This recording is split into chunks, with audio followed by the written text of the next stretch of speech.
ආයිබෝන් තවත් ලොකු කාලීන ප්‍රශ්නයක් ගැන මම මේ කතා කරන්නේ. මම ගොඩක් ටී ෆැක්ටරි තේ කර්මාන්ත ශාලාවලට යනවා. ඉතින් මම දකිනවා මේ තේ කර්මාන්ත ශාලාවල සේවක පිරිස ඒ අය අවුරුදු 50ට 40ට වැඩි අය තමයි සේවය කරන්නේ තේ කර්මාන්ත ශාලාවල. ඉතින් අපිට අනාගතයේ ලොකු ප්‍රශ්නයකට මුහුණ දෙන්න සිද්ධ වෙනවා. මේ තරුණ පරම්පරාව මේ තේ කර්මාන්ත ශාලාවල සේවයෙන් ඉවත් වෙලා ගිහිල්ලා ගොඩක්.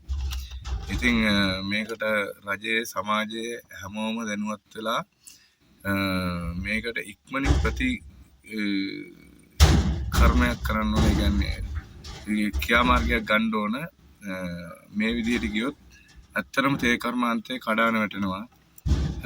මම දැක්ක විදිහට ගොඩක් තේ කර්මාන්ත ශාලාවලට මම යනවා. මොකද මේ ඩිලිවරි කරන්න තියෙන නිසා.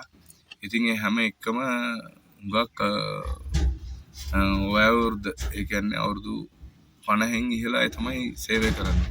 හරි බොහොම කනගාටුදායක තත්ත්වයක්. ඉතින් මට සමාජ මාධ්‍ය හරහා දැනුවත් කරන්න පුළුවන්. ඉතින් මට එතනින් එහාට පියවරක් ගන්න මට තත්ත්වයක් නැහැ. ඒ නිසා ඉතින් රජයේද ජනාධිපතිතුමාද කර්මාන්ත ඇමතිද අපිට මේවට විසඳුම් දෙන්න ඕන. ඉතින් අදාළ බලධාරීන් දැනුවත් වෙන්න ඕන මේ ගැන. බොහොම ස්තුතියි. සුබ දවසක් සියලු දෙනාටම. ඔබතුමන්ලාගේ ප්‍රතිචාරය මම බලාපොරොත්තු වෙනවා. බොහොම ස්තුතියි.